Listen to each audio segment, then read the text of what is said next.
kecerdasan bangsa ini itu tertinggal jauh dengan dunia. Kita tidak makmur karena IQ-nya rendah. Pernah nggak sih kalian bertanya-tanya, kenapa banyak negara yang disebut dengan negara maju, tapi kayaknya Indonesia masih stuck di situ aja? Padahal nih ya, kalau dilihat-lihat, sumber daya alam kita melimpah, jumlah penduduk kita besar, ekonomi juga terus tumbuh. Tapi kenapa sih kita masih belum termasuk kategori negara maju? Untuk itu, kita cari tahu lebih lanjut ya.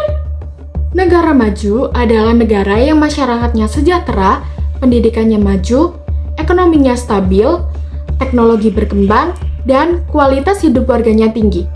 Negara maju itu bukan cuma soal gedung tinggi, tapi soal bagaimana cara orang-orangnya berpikir, bekerja, dan membangun negaranya. Salah satu masalah yang paling besar adalah kualitas SDM kita yang masih rendah. Kita tuh masih terjebak pada pola pikir yang kurang produktif.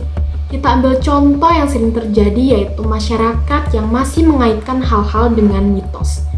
Kemudian, mereka punya mental yang miskin, gampang iri kalau lihat orang lain mencapai keberhasilannya. Bukannya termotivasi, tapi malah mengkritik. Selain itu, masih banyak orang-orang dengan budaya dan pola pikir patriarki. Masih aja beranggapan kalau perempuan itu tugasnya di dapur, memasak, beres-beres. Padahal kan itu basic skill. Nah, kalian inget nggak foto viral yang menunjukkan gaji guru honorer cuma 66.000? Iya, 66.000. Sedih banget kan? Nah emang, profesi profesional di Indonesia tuh masih sering dianggap kurang penting. Gaji guru, dosen, tenaga ahli masih pas-pasan. Akhirnya banyak deh anak muda yang memilih menjadi vlogger full-time, jualan barang impor, atau buka kedai kopi.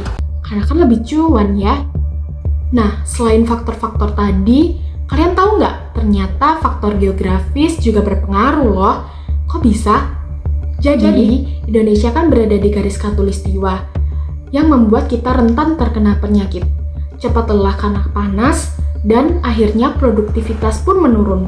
Selain itu, kita juga negara kepulauan, sehingga pembangunan sulit merata. Akhirnya semua pun menumpuk deh di Jawa. Jawa.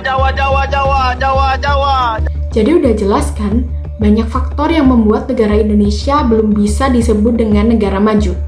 Nah, kita sebagai warga negara punya peran penting nih, mulai dari memperbaiki pola pikir kita, menghargai profesionalitas, mendukung pendidikan, melawan korupsi, hingga menjadi warga yang kritis dan peduli. Negara maju tuh bukan keajaiban yang muncul secara tiba-tiba, tapi hasil kerja keras dari semua orang, termasuk kita. Terima kasih kepada teman-teman yang sudah menonton video saya. Bye-bye!